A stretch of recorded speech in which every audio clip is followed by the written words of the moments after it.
오늘 마지막 시간 우리 요한일서 말씀 이런 제목을 함께 좀 나눌게요. 확신 가운데 살다. 함께 따라해 보시겠습니다. 확신 가운데 살다.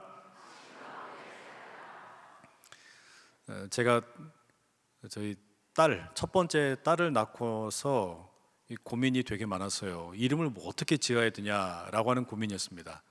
제가 성이 허잖아요. 허. 근데 이게 뭘 갖다 붙여도 참 이름 짓기가 어렵더라고요. 되게 곤란한 거예요. 이제 친구들에게 조언을 구했습니다. 그랬더니 이 친구들이 무해 어때 무해, 기진 어때 기진 이러더라고요. 영심이 어때 영심 이런 거. 이게 뭘 갖다 붙여도 이쁘지가 않은 거예요, 이름이. 그래서 사실 실제로요, 저희 아들하고 딸이 둘 다 어릴 때 왜 엄마는 성이 이어서 무슨 이름을 갖다 붙여도 예쁜데 우리는 왜 성이 허냐, 바꿔달라 이런 요구를 하기도 했었어요. 그렇게 고민을 하다가 지은 이름이 나은이었거든요. 그 이름을 제가 왜 짓게 되었냐면 마태복음 5장 20절 말씀 묵상하다가 지었어요. 이런 말씀이에요.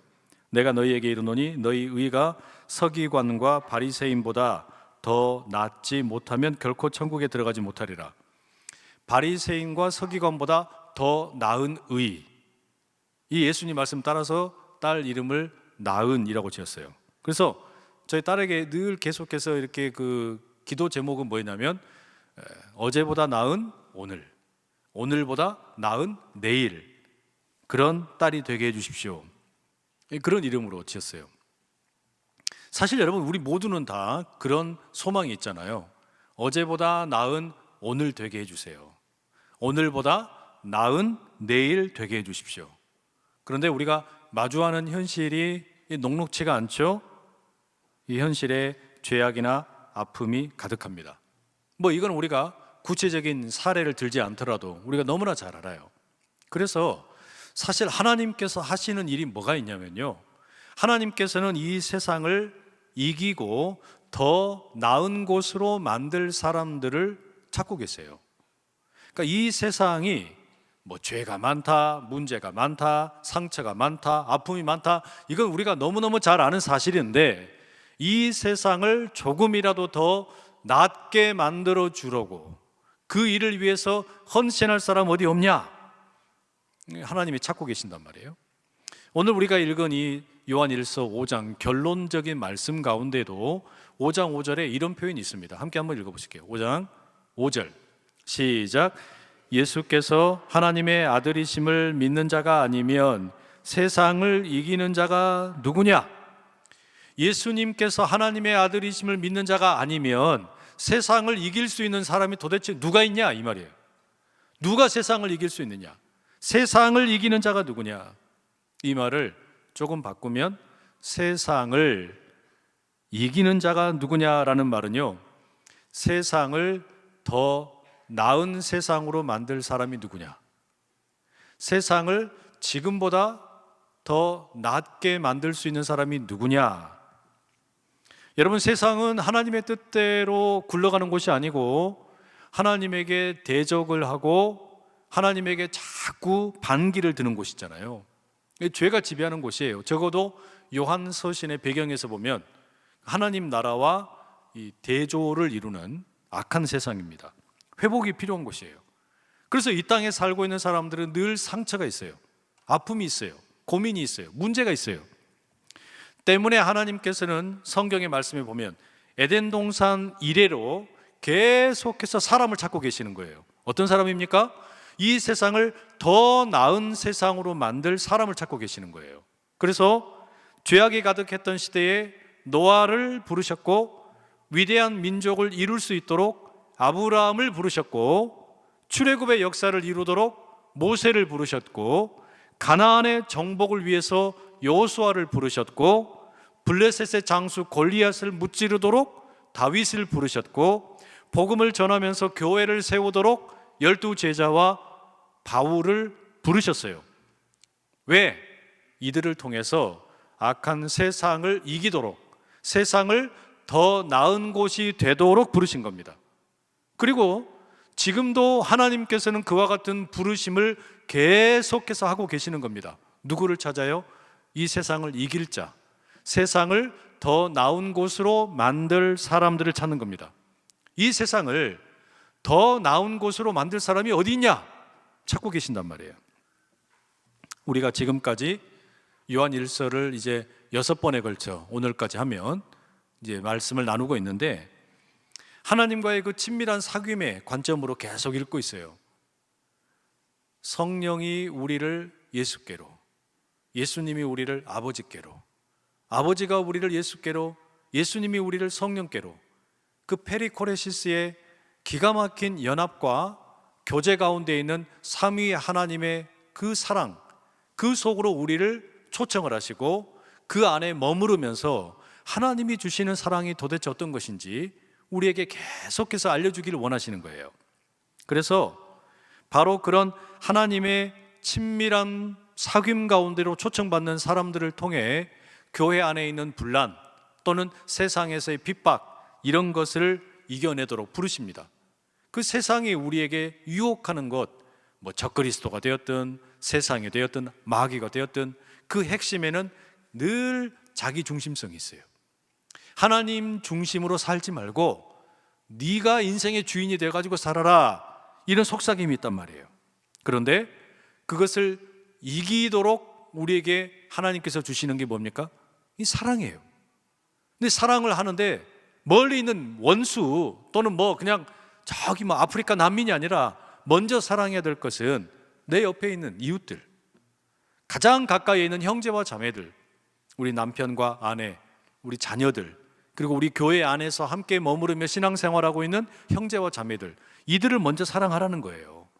그래야 그 서로 사랑하는 모습을 통해서 세상을 이길 수 있다는 거예요. 결국에 세상을 이길 수 있는 사람이 누구냐? 이 세상을 조금이라도 더 나은 곳으로 만들 수 있는 사람이 누구냐? 결론은 딱 이렇게 납니다. 하나님과의 친밀함을 누리는 사람, 그 삼위일체 하나님의 그 기가 막힌 사랑 가운데 거하는 사람, 이 사랑을 충분히 맛본 사람이 결국에 세상을 치유할 수 있다는 이야기예요. 우리 그런 이야기 하잖아요.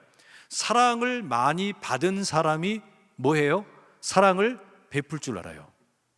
그러니까 사랑을 많이 공급받은 사람이 그 사랑을 흘려보낼 줄 아는 거예요. 설령 육신의 부모에게는 그런 사랑을 못 받았을지라도 하늘 아버지께서 주시는 사랑, 예수님이 주시는 사랑, 성령님이 주시는 사랑, 이 사랑을 듬뿍 받아서 이 사랑 가지고 뭐 하라는 거예요? 세상을 이겨라, 세상을 새롭게 해라. 이게 여러분 우리에게 맡겨주신 이 주님의 부르심이에요. 그래서 세상을 이긴다,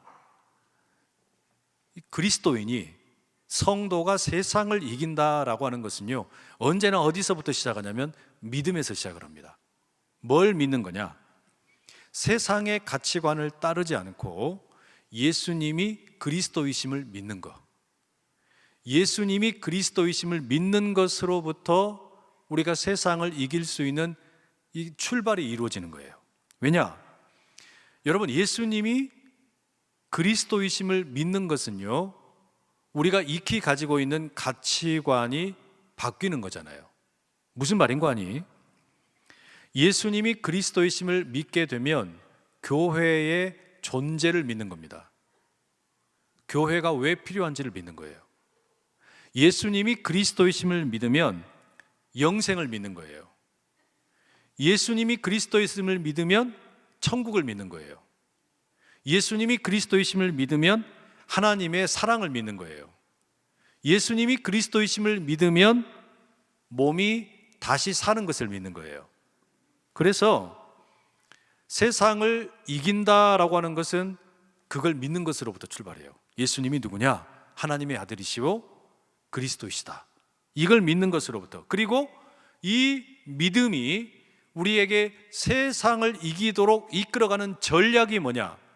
그게 사랑이에요.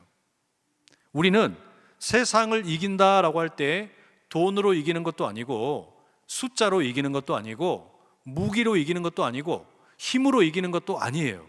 우리가 세상을 이기는 유일한 방법은 예수님이 보여주신 그대로입니다. 하나님께서 이 세상을 사랑하셔서 독생자를 주셨다. 세상을 사랑하셔서 아들 독생자를 주셨다. 사랑으로 세상을 이기셨단 말이에요. 그러니 우리도 똑같이 우리가 믿는 바 예수님이 그리스도이심을 믿음을 가지고 세상을 이기는 전략이 뭐냐? 이 사랑이란 말이에요. 이 사랑을 어디서 공급받아요? 삼위일체 하나님의 그 영원한 사귐으로부터 공급을 받아요. 이 사랑을 가지고 세상을 이기는 전략이 되는 겁니다. 그러면 이제 이 믿음과 사랑을 가지고 그 세상을 이기는 그 구체적인 것을 우리가 뭐라고 불러요? 그걸 순종이라고 불러요. 그래서 믿음과 사랑과 거기에 순종이 더해져서 이제 세상을 이기는 것이 구체화됩니다. 5장 3절 이렇게 되어 있어요. 5장 3절 읽어보실게요. 시작. 하나님을 사랑하는 것은 이것이니 우리가 그의 계명들을 지키는 것이라. 그의 계명들은 무거운 것이 아니로다. 순종이 필요하단 말이에요. 그러니까 믿음이 무엇인지 알고 사랑이 왜 중요한지 깨달았다면 그 다음에 뭐가 있어야 되는 거예요? 순종이 있어야 되는 거예요. 그래서 정리를 하면 세상을 이기고 싶다. 주여, 우리 교회가 세상을 이기는 교회 되게 해주십시오. 우리 교회 성도들이 세상을 이기게 해주십시오. 그러려면 뭐가 필요하냐면 믿음이라고 하는 이 가치관의 변화와 사랑이라고 하는 전략과 그리고 순종이라고 하는 사랑을 전달하는 행동이 있어야 된다는 이야기예요. 이 세 가지가 함께 이루어질 때 비로소 우리가 세상을 이길 수 있게 되는 겁니다. 꽤 오래전에 우리 한국의 가요계 가운데 어떤 논쟁이 있었냐면요, 립싱크에 대한 비판 운동이 있었어요. 이 가수들이 가만히 보니까 텔레비전에 나와가지고 노래를 부르는데요, 진짜로 부르는 게 아니야. 그냥 이러고 있는 거예요. 그리고는 미리 녹음되어 있는 파일을 틀어주는 거예요. 립싱크를 노래를 부르는 거예요. 그러니까 특히 무슨 뭐 아이돌들이 막 춤추면서 막 이러고 하는데 이게 보니까는 다 거짓말이야. 노래는 안 부르고 춤만 추고 들어가는 거예요. 그게 무슨 가수냐? 그게 뭐 말도 안 되는 가수냐? 이러면서 립싱크를 하는 사람을 어떻게 가수라고 부를 수 있느냐? 그리고 비판을 막 했어요. 그때 지금은 고인이 된 신해철이라고 하는 가수가 이런 이야기를 했습니다. 립싱크 하는 것을 손가락질하고 욕한다고 그 사람들이 없어지는 것은 아닙니다. 립싱크가 싫다면 라이브로 노래하거나 연주하는 사람들을 자기 발로 찾아다니고 무거운 엉덩이를 떼고 그 사람들에게 박수를 보낼 때 립싱크가 없어집니다. 뭔 말인지 이해되시죠? 그러니까 립싱크 하는 사람들 나쁘다고 비판한다고 그게 없어지는 게 아니고 정말로 자기 모든 열정을 다 쏟아 부어가지고 이 목에 그리고 몸에 온 몸에 기관들을 다 동원을 해가지고 정성껏 노래하는 진성 가수들, 그 사람들에게 합당한 박수를 보낼 줄 알고 그분들을 격려해 주게 되면 립싱크 하라 그래도 안 한다 이 이야기예요. 그 이야기를 한 거예요. 그러니까 비난하는 것은 쉬워요. 손가락질하는 것은 되게 쉽습니다. 하지만 세상을 변화시킨다라고 하는 것은 이건 되게 어려운 일이에요. 특별히 복음으로 세상을 변화시킨다. 이게 너무너무 어려운 일이에요. 그러니까 우리가 이 예수를 믿는데 이걸 가지고서 세상을 변화시킨다. 그렇게 하려면 뭐가 필요하냐? 예수님이 그리스도이심을 믿는 이 가치관의 변화와 예수님이 보여주신 것과 똑같은 사랑의 전략과 그 사랑을 구체적인 행동으로 옮기는 순종이 따라야 된다는 이야기예요. 그래야만 우리가 이 세상을 조금이라도 바꿀 수 있는 그런 일들이 일어난다라는 겁니다. 여러분, 우리가 뭐 너무나 잘 아는 것처럼 우리가 성도로 부름받아 살고 있는 세상은 이 요한 1서의 배경이 되는 그 교회 성도들과 마찬가지로 절대 만만한 곳이 아니죠. 쉽지 않습니다. 그죠? 세상의 유혹이라고 하는 것이 또 세상의 어떤 그 힘이라고 하는 것이 절대 쉬운 것이 아니잖아요. 찰스 젠킨스라는 분이 있습니다. 이분이 주한 미군이었어요.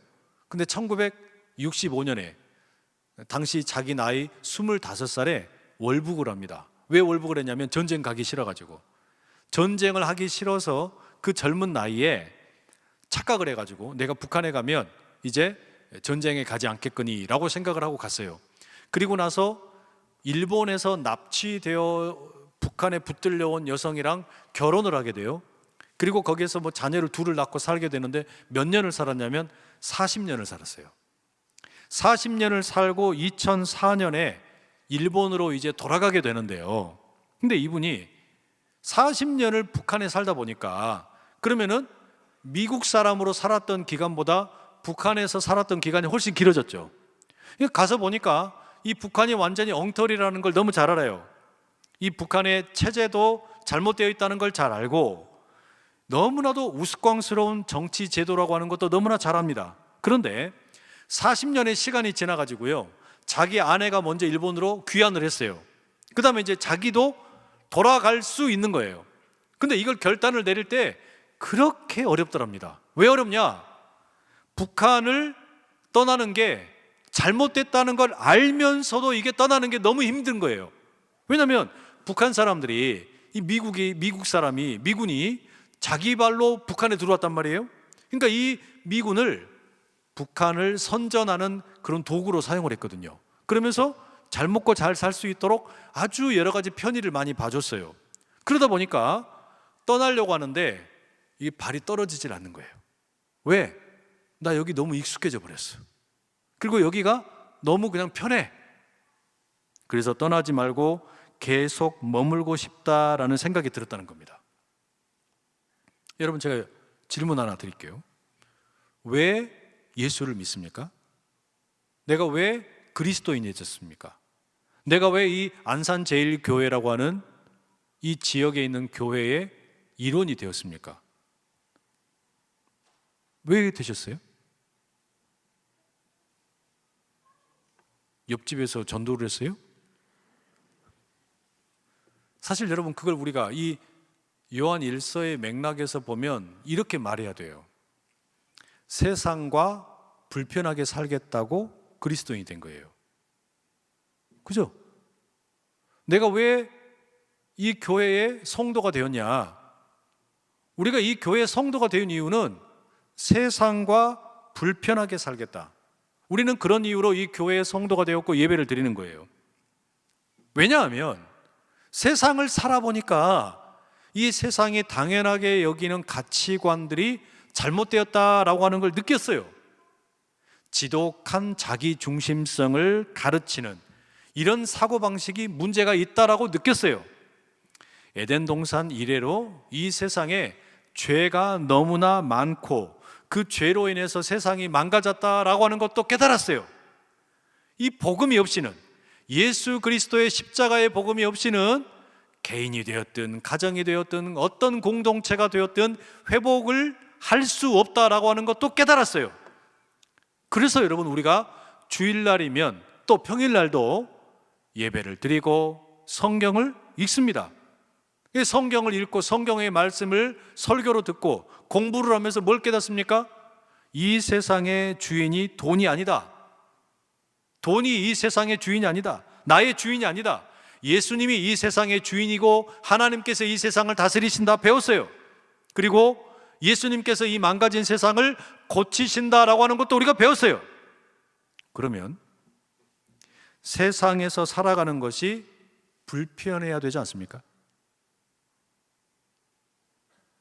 내가 복음을 그렇게 정말로 배웠다면, 그리고 예수님이 이 세상의 진정한 주인이시라고 하는 것을 내가 분명하게 깨달았다면, 세상에서 당연하게 여기는 것들이 불편해야 되지 않냐 이 말이에요.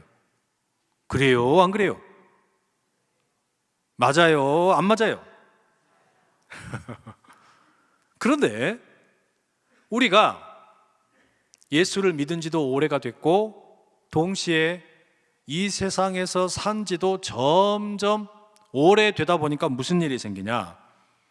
세상에서 오래 살다 보니까 이 세상이 불편하지가 않아요. 세상이 말하는 것들이 이상하게 느껴지지가 않아요. 천국의 시민권보다 이 세상의 시민권이 훨씬 더 좋아 보여요. 그러니까 이 세상에서 나그네로 살아야 된다, 그런 이야기를 듣고 싶지가 않은 거예요. 세상에서 필요한 것을 구하는 것에 마음을 팔려버립니다. 세상에서 인정받을 만한 것만 찾아다니는 거예요. 그러니까 이제 무슨 일이 생기냐? 세상이 전혀 불편하지 않습니다. 그리고 이제는 복음이 불편해요. 교회를 오래 다니다 보니까 성경이 불편해요. 예배가 불편해요. 기도가 불편해요. 이 세상이 나그네 인생이고 소풍 같은 것이고 이 죽음 너머에 하나님의 약속이 있다, 그런 말들이 더 불편해요. 하나님이 태초에 천지를 창조하셨다라는 말도 불편해요. 이 교회가 그리스도의 몸이라는 것도 불편해요. 사랑하라라는 말도 불편해요. 용서하라는 말도 불편해요. 인내하라는 말도 불편해요. 언젠가부터 그렇게 돼버린단 말이에요. 그래서 예수를 그리스도라고 믿는 사람들, 성도는 이 세상에 오래 살아갈수록 뭐가 필요하냐면 자기 정체성을 지속적으로 재확인하는 게 필요합니다. 실제로 여러분, 많은 성서학자들이 뭐라고 이야기하냐면요, 데살로니가전서, 데살로니가 후서 같은 책이 가장 먼저 쓰였을 것이다, 이 사도 바울의 편지들이. 그런데 디모데전서, 디모데후서 뒤로 가면 이제 가장 늦게 쓰인 편지들이거든요. 사도 바울의 이 논조를, 편지들의 그 쓰여진 어떤 순서대로 읽어보게 되면 처음에는 사도 바울이 가지고 있었던 종말에 대한 어떤 그 생각이 대단히 날카롭습니다. 당장 예수님이 오실 것처럼, 그러니까 우리는 깨어 있어야 된다, 늘 깨어 있어야 된다, 예수님이 곧 오신다. 이러면 여러분, 우리가 세상이 되게 불편하잖아요. 그죠? 그리고 복음을 따라서 당장 내가 헌신해야 되고 모든 걸 다 바치고 살아야 될 것 같아요. 그런데 문제가 뭐냐? 예수님이 안 오시네. 한 1년 있으면 오실 줄 알았는데, 2년 있으면 오실 줄 알았는데 점점 늦어지시는 거야. 안 오시는 거예요. 그러니까 사도 바울도 처음에는 결혼도 하지 마, 그냥 총각으로 살아, 처녀로 살아, 이렇게 아주 냉정하게 이야기해요. 그런데 주님이 오실 날이 점점 느려지니까 어떡합니까? 이제 바뀌는 거예요. 무슨 논조로 바뀌냐? 당장 예수님의 이 파루시아, 당장 오시는 것 같지 않을지라도 그러나 인내하고 견디면서 절대로 이 세상과 동화되지 말아라, 견뎌라, 끝까지 이기는 자가 승리한다. 여러분, 우리가 이렇게 예수를 믿을 때 이게 우리도 똑같아요. 처음 예수 믿을 때는요, 지금 당장 그냥 내가 들림받을 것 같아. 예수님이 바로 나를 막 그냥 데려가실 것 같아. 그냥 그 복음의 영광과 그 은혜가 얼마나 기가 막힌지요, 세상은 온데간데 없고 예수 그리스도만 보여요. 그러죠? 그런데 신앙생활 하루 이틀 하다가 1년, 10년, 20년, 30년 지나다 보니까 어떻게 돼요? 이건 믿는 것도 아니고 안 믿는 것도 아니요, 안 믿는 것도 아니고 믿는 것도 아니요. 이게 도대체가 지금 흐리멍텅해지는 거예요. 그러다 보니까 어떻게 됩니까? 복음이 불편해요. 나의 정체성이라는 게 뭐였지? 이게 다 어디로 가버리고 없어요. 지금 여러분, 바로 그런 성도들을 향해서 편지를 쓰고 있는 게 이 요한 1서예요. 그런 흔들리기 쉬운 사람들에게, 내우외환, 안에서는 이단들이 설치고 밖에서는 세상의 유혹이 막 덮쳐오고, 그런 성도들을 향해서 지금 이 사도 요한이 편지를 쓰면서, 그래서 뭐라 그래요? 세상이 불편해야 되는데 더 이상 세상이 불편하지 않고 오히려 복음이 불편해지려고 하는 사람들에게 이렇게 이야기합니다. 우리가 흔들릴 때 흔들리는 우리를 붙들어주는 증인들이 있다, 증언들이 있다, 이런 이야기를 해요. 이 결론적으로 하는 이야기예요. 5장의 6절에서 8절 우리 같이 한번 읽어보실게요. 6절에서 8절입니다. 시작. 이는 물과 피로 임하신 이시니 곧 예수 그리스도시라. 물로만 아니요 물과 피로 임하셨고 증언하시는 이는 성령이시니 성령은 진리니라. 증언하는 이가 셋이니 성령과 물과 피라. 또한 이 셋은 합하여 하나이니라. 이 아리송한 말씀이잖아요. 우리가 흔들리는 것을 막아주기 위해서 증언을 하는 이가 셋이라는 거예요. 물과 피와 성령이다. 이거를 여러분 요한 1서의 맥락에서는 도무지 이해를 못해요. 뭔 말인지를 모르겠어요. 그래서 사도 요한이 쓴 다른 책들, 특별히 요한복음을 좀 살펴보게 되면 물이 뭐냐? 요한복음 1장 시작을 할 때 세례 요한이 예수님을 보고 이렇게 말했어요. 보라, 세상 죄를 지고 가는 하나님의 어린 양이로다. 그리고 나서 세례 요한이 예수님에게 세례를 줍니다. 그래서 이 물은 인간의 죄를 대속하기 위해서 예수님이 받으신 세례, 이 세례를 이야기해요. 그 다음에 피는 뭐예요? 예수님께서 그야말로 십자가에서 쏟으신 그 보혈을 말하죠. 죄인들을 위해서 주님이 십자가에서 다 쏟으셨어요. 그래서 요한복음의 구조로 보면 물로 세례를 받으시는 것으로 시작을 해가지고 십자가에서 피를 흘리시는 것으로 끝이 납니다. 그런데 물을 흘리신 예수님을 증언하건 이가 누구냐면 세례 요한이에요. 그리고 피를 흘리시는 예수님을 증언한 것은 사도 요한과 제자들과 목격자들이죠. 수많은 성경의 증언들이 있어요. 그럼 우리는 어떤 증인들이 있는 거냐? 성경을 읽다 보면요, 예수님이 물로 세례 받으신 것도 우리가 공부를 합니다. 예수님이 십자가에서 피와 또 물을 다 쏟으신 것도 우리가 공부를 합니다. 이렇게 성경 말씀을 계속해서 읽고 공부하다 보면, 성도 여러분 안녕하세요. 오늘도 하나님의 말씀을 읽고 듣고 마음에 새기기 원해서 여러분 귀를 기울이다 보면 무슨 일이 생기는 줄 아세요? 내적인 확신이 들어와요. 어느 순간인가 나도 모르게 내적인 확신이 생기는데 그걸 뭐라고 불러요? 사도 요한이 성령의 증언이라고 불러요. 그래서 우리에게는 증언하는 이가 셋이 있다는 거예요.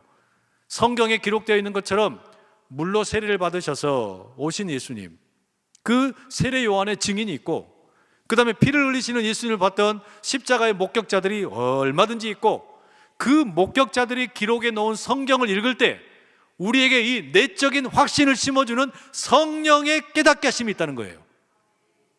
그래서 5장 10절에 이렇게 되어 있어요. 함께 읽어볼게요. 5장 10절 시작. 하나님의 아들을 믿는 자는 자기 안에 증거가 있고 하나님을 믿지 아니하는 자는 하나님을 거짓말하는 자로 만드나니 이는 하나님께서 그 아들에 대하여 증언하신 증거를 믿지 아니하였습니다. 뒤에 건 내버려 두고 맨 앞에 뭐라고 돼 있어요? 하나님의 아들을 믿는 자는 뭐가 있다고요? 자기 안에 증거가 있다. 하나님의 아들을 믿는 자는 바깥에도 증거가 있어요. 이 성경에 증거가 있다는 이야기예요. 물의 증거가 있고 피의 증거가 있어요. 세례 요한의 증거가 있고 사도 요한의 증거가 있어요. 그리고 그 바깥에 있는 성경 말씀들을 읽어가다 보니까 예수님이 하나님의 아들이신 것을 믿게 되는 자는요, 자기 안에도 증거가 들어온다. 성령의 증언이 있다는 이야기예요. 그래서 여러분, 우리가 세상이 점점 낯설지가 않고 세상이 하나도 불편하지 않다라고 느껴지게 되는 이 불편한 마음이 사라져가는 것 같을 때 뭐가 필요하냐? 다시금 여러분, 우리에게는 외적인 증언과 내적인 증언이 다시 있어야 된다는 이야기예요. 물과 피와 이 성령의 증언이 필요하다는 이야기예요. 그런 여러분, 우리가 오늘도 세상을 이기는 자가 되기를 간절히 원한다면 이 물의 증언과 피의 증언과 성령의 증언이 여러분 가운데 날마다 속삭임이 되기를 축복합니다. 이게 있어야 돼요. 이걸 회복을 해야만 세상이 익숙해지질 않아요. 세상이 낯설고 불편하게 된다는 이야기예요. 그리고 이제 이 사도 요한의 편지가 마지막을 향해서 쭉 달려갑니다. 그 끝나는 부분에 13절에 보면 이렇게 되어 있어요. 내가 하나님의 아들의 이름을 믿는 너희에게 이것을 쓰는 것은 너희로 하여금 너희에게 영생이 있음을 알게 하려 함이라. 요한 1서를 기록한 목적이 나와요. 뭐라고 되어 있어요? 내가 이 요한 1서라고 하는 편지를 왜 썼냐? 하나님의 아들을 믿는 여러분에게 영생이 있다라고 하는 것을 알려주기 위한 거다.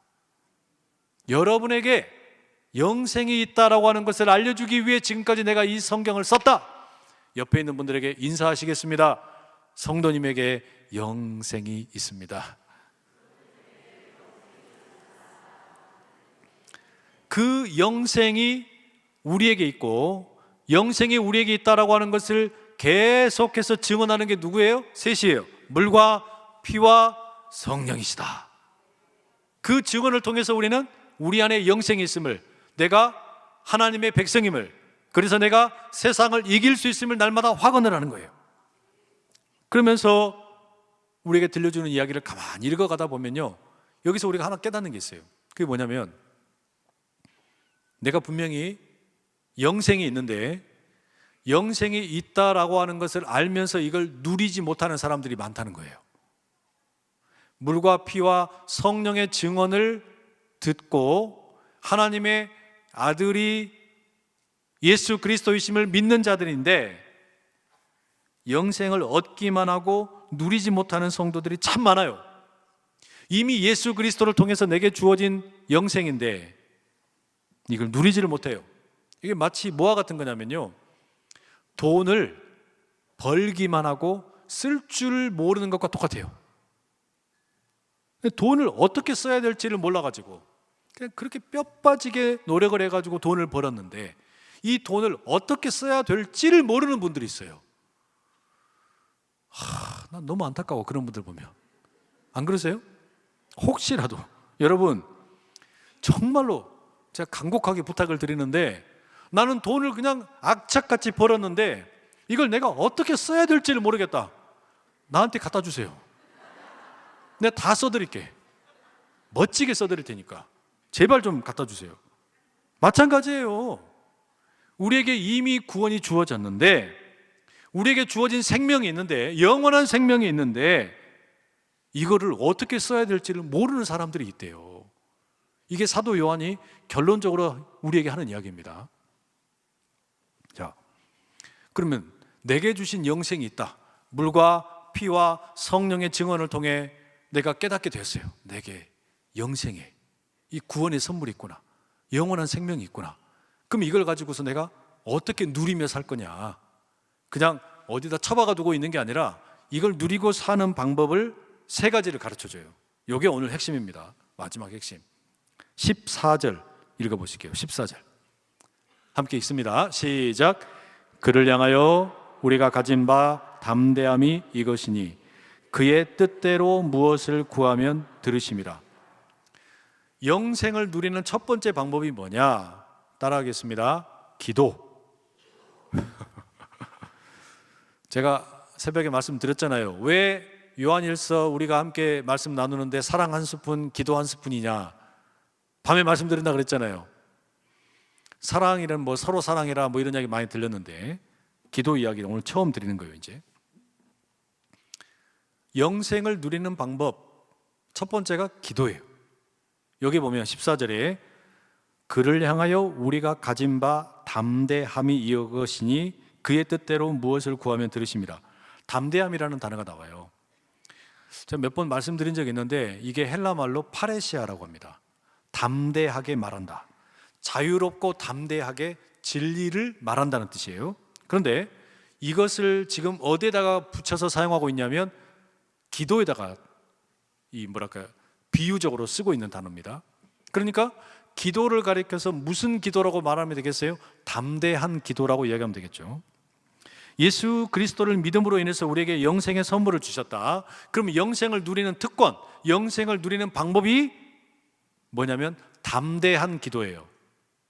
이게 뭔 말이냐면 하나님 앞에서 자유롭고 담대하게 말할 수 있는 특권이 생겼다는 겁니다.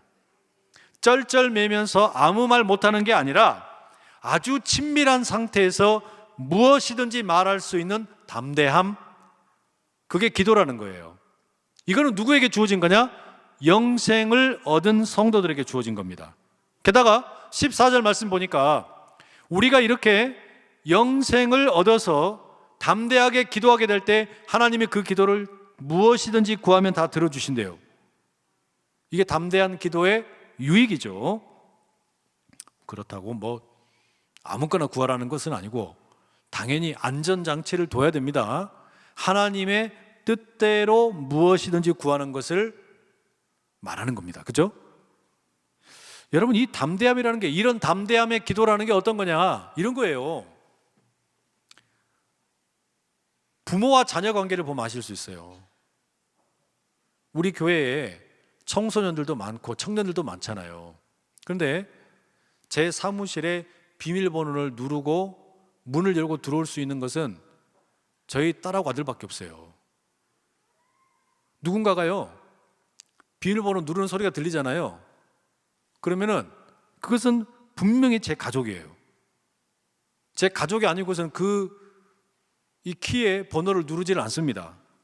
그리고서는요, 이놈들은 얼마나 담대하게 막 들어오는지 모릅니다.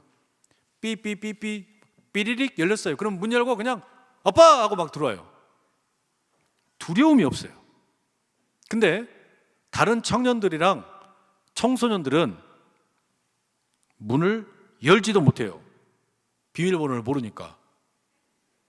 그리고 결정적으로 저와의 친밀감이 없어요. 제 새끼가 아니니까. 이게 무슨 말이냐니까. 영생을 누린다라는 것은 예수 그리스도를 믿음으로 인해서 내가 뭐가 된 거냐면 하나님의 자녀가 됐잖아요. 내가 하나님의 자녀가 되었기 때문에 내가 담대하게 기도한다는 이야기는 뭐냐면 아빠! 내 기도 좀 들어줘! 하나님께서 자녀의 기도를 들으시고 하나님의 뜻에 합당하게 응답을 해 주시는 줄로 믿습니다. 이걸 왜 안 누리냐, 이거예요. 왜 안 누리냐. 이 담대한 기도로 영생으로 살아가는 복을 누리시기를 축복합니다. 두 번째, 우리가 영생을 누리는 두 번째 방법이 뭐냐? 따라 하시겠습니다. 중보기도. 16절 읽어보실게요. 16절 함께 읽습니다. 시작. 누구든지 형제가 사망에 이르지 아니하는 죄 범하는 것을 보거든 구하라. 그리하면 사망에 이르지 아니하는 범죄자들을 위하여 그에게 생명을 주시리라. 사망에 이르는 죄가 있으니 이에 관하여 나는 구하라 하지 않노라. 이 말씀 읽으면 성도님들이 꼭 질문을 해요. 목사님, 사망에 이르는 죄가 뭐예요? 호기심에 사망에 이르는 죄, 그러니까 두렵잖아요. 겁이 나잖아요. 여기에 대해서 사도 요한이 자세하게 설명은 안 하지만 맥락을 따져놓고 보면 성령을 회방하는 죄, 또는 예수 그리스도를 끝까지 부인하는 적그리스도와 같은 행태, 이걸 말하는 겁니다. 그런데 이 16절에서 정말로 말하고 싶은 것은 사망에 이르는 죄가 뭐냐, 이걸 가르치고 싶은 게 아니고 영생을 누리는 방법을 말하고 싶은 거예요. 그게 뭐냐면 중보기도입니다. 영생을 누리는 첫 번째 방법이 자기 자신의 필요를 위해서, 내가 이제는 예수 그리스도를 믿음으로 이 영생을 얻게 되었고 하나님의 자녀가 되었으니까 하나님에게 담대하게 기도하면서 간구할 수 있다 그랬잖아요. 이것과 함께 누릴 수 있는 담대함이 뭐냐면 다른 사람을 위해서도 담대하게 구하는 중보기도의 특권입니다. 우리가 중보기도를 하는 것이 영생을 누리는 너무나 아름다운 일이라고 지금 가르쳐 주는 겁니다. 왜 이 중보기도라고 하는 게 영생을 누리는 일이냐? 내 마음이 매몰되고 황무지 같고 또 답답한 상황에 빠졌을 때 주님께서 생명을 주셨어요. 예수 그리스도라고 하는 보약을 주셨어요. 그래서 내가 구원을 받았어요. 영생을 얻었어요. 하나님의 자녀가 됐어요. 너무 귀하잖아요. 너무 감사하잖아요.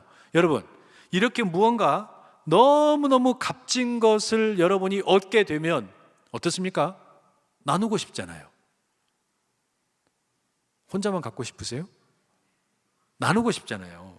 이게 보통 사람들 마음입니다. 나에게 이게 너무나 좋은 것이 생기면 나누고 싶은 거예요. 누군가 죽어가는 사람이 있는데 내가 먹고 나은 약이 있어요. 그럼 어떻게 해요? 알려주고 싶잖아요. 누군가 지금 이 질병과 투병하는 사람이 있는데 내가 썼더니 너무 잘 드는 약이 있어요. 그럼 어떻게 해요? 소개해주고 싶잖아요. 우리 김기문 장로님 따님이 암 투병을 하고 있는데 작년에 이렇게 몸이 좀 많이 안 좋았어요. 그때 제가 병원을 하나 소개를 해드렸어요. 근데 그 병원에 이렇게 지속적으로 다니면서 너무 좋아지신 거예요. 너무너무 좋아지신 거예요. 저도 너무나 기뻐요. 누군가가 간절하게 필요한 게 있는데 살릴 수 있다는데 그거 소개하고 싶지 않으세요? 나누고 싶잖아요. 제가 연말부터 이렇게 이제 일정들이 좀 여러 일정들이 있다 보니까 몸이 별로 좋지를 않아요. 그래가지고 강대상에서 목이 이렇게 좀 가기도 하고 지금도 막 갈랑말랑 하고 있어요. 그리고 막 콧물을 흘리기도 하고. 그러면 꼭 우리 성도님들 중에 목에 좋다라고 해가지고 차도 갖다 주시고, 콧물 흘리면 또 누가 콧물 그거 멈추게 하는 뭐 약이 좋다 약을 주시는 분도 계시고, 또 어떤 분은 주겸이 좋다더라 하고 주겸 갖다 주시고. 너무 감사하죠. 너무 고마운 거예요.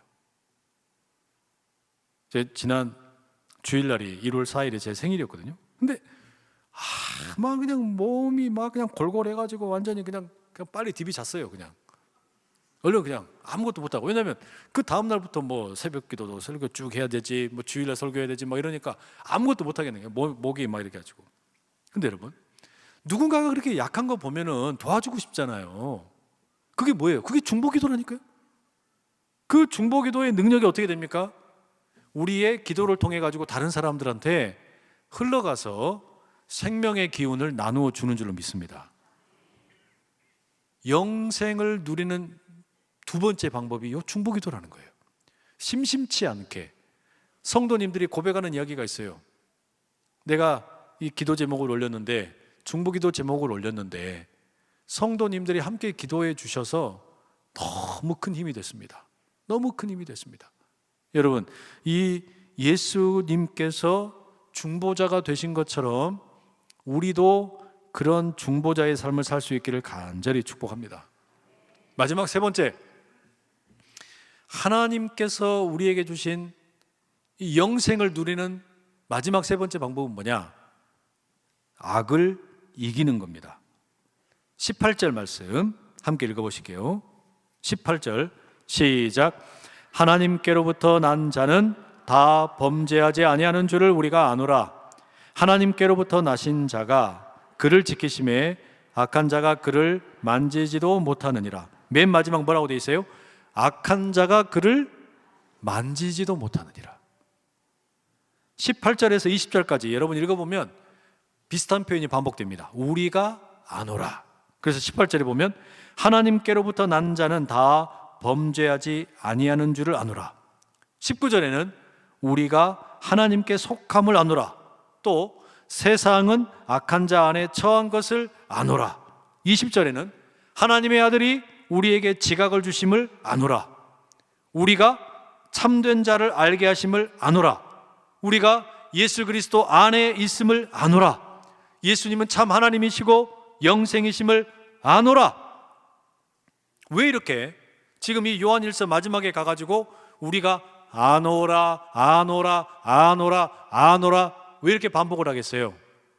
그 이유는 당신이 싸워야 할 적군과 함께 해야 할 아군을 제대로 구별해라 이 말입니다. 아군이 누군지 적군이 누군지 제대로 구별할 줄 알아라. 내가 지금 함께 싸워야 할 아군은 누군지 알아라. 내가 맞서서 싸워야 될 적이 누구인지 알아라, 이 말이에요. 그러니까 여러분, 영생을 누린다는 이야기는 뭐냐면 내 사랑하는 형제 자매와 함께 아군이 되어가지고 악한 사탄 마귀 적들을 이기는 거란 이야기예요. 이게 영생을 누리는 이 온전한 길인데, 그런데 우리가 때때로 무슨 일을 벌이냐?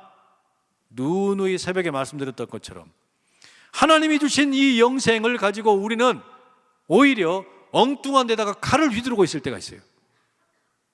그러니까 그러지 말아라. 그래서 사도 요한이 뭐라 그래요? 저기 멀리 있는 원수를 사랑하거나 난민들을 사랑하거나 그런 거 하지 말고 일단 뭐부터 하라 그래요? 서로 사랑해라. 형제 자매를 사랑해라. 그게 뭘 말하는 겁니까? 아이, 싸울 것과 싸워라. 사랑할 것이 누구냐? 당신 편이 누구냐? 제대로 알아라. 우리는 이 교회 안에 있는 이 믿음의 성도들, 우리 다 아군이란 말이에요. 같은 편이란 말이에요.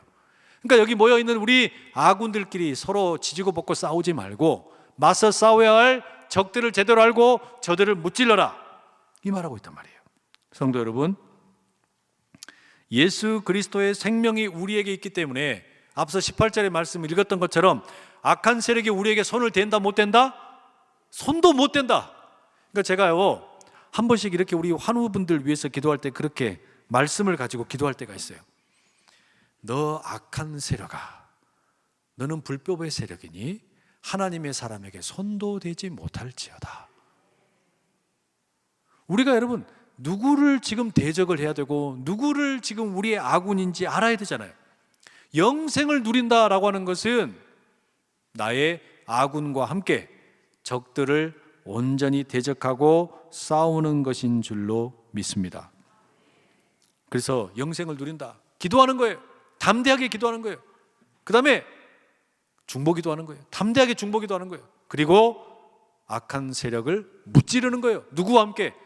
내 사랑하는 형제와 자매들과 함께. 그러니 여러분, 여기는 옆에 있는 분들 얼굴 한번 봐보세요. 옆에 있는 사람들이 적입니까? 아군입니까? 적은 무슨 적이야, 다 아군이라니까. 아군이에요, 아군. 그래서 손 잡고 같이 함께 적들을 무찌를 줄 아는, 악한 사탄 마귀를 무찌르는 우리 다 될 수 있기를 간절히 축복합니다. 마지막에 21절, 요한일서 진짜 이상한 책이라 그랬잖아요. 인사말도 없어요. 끝맺는 말도 없어요. 편지가 뭐 이래? 마지막에 이렇게 끝납니다. 자녀들아, 너희 자신을 지켜 우상에게서 멀리하라. 이게 편지의 끝이에요. 이제 편지를 이만 줄입니다. 문안 인사 드립니다. 안녕히 계세요. 이것도 없어요. 이러고 끝나버려요. 왜 이러냐? 편지가 이상하게 끝나는 것 같은데 지금부터 시작이라는 겁니다. 지금부터 시작이다. 예수 그리스도를 믿었고 영생의 선물을 받았다면 이제부터 그 영생을 마음껏 누려라. 담대한 기도로 하나님께 나아가고 중보기도의 용사로 쓰임을 받고 나아가 악한 마귀를 이기는 믿음의 용사로 살아가라. 그 모든 걸 다 담아가지고 뭐라고 이야기하는 거냐? 자녀들아, 이제는 너희 자신을 지켜서 우상에게서 멀어져라. 혼자 할 수는 없습니다. 우리가 몸담고 있는 공동체 함께 지키면서 우리 가정도, 우리 교회도, 우리의 사업장도, 우리 일터도, 우리 나라도, 우리가 살고 있는 이 도시도, 우리 민족도 개인의 싸움이 아니라 공동체의 싸움이니까 함께 연합하여 영생의 이 능력을 가지고, 영생의 복을 가지고 맞서서 힘있게 승리하는 우리 모든 성도님들 다 되시기를 간절히 축복합니다. 요한일서 끝. 우리 원로 목사님 잘 하시던 것처럼 설교 끝. 우리 하나님께 영광의 박수를 올려드립니다.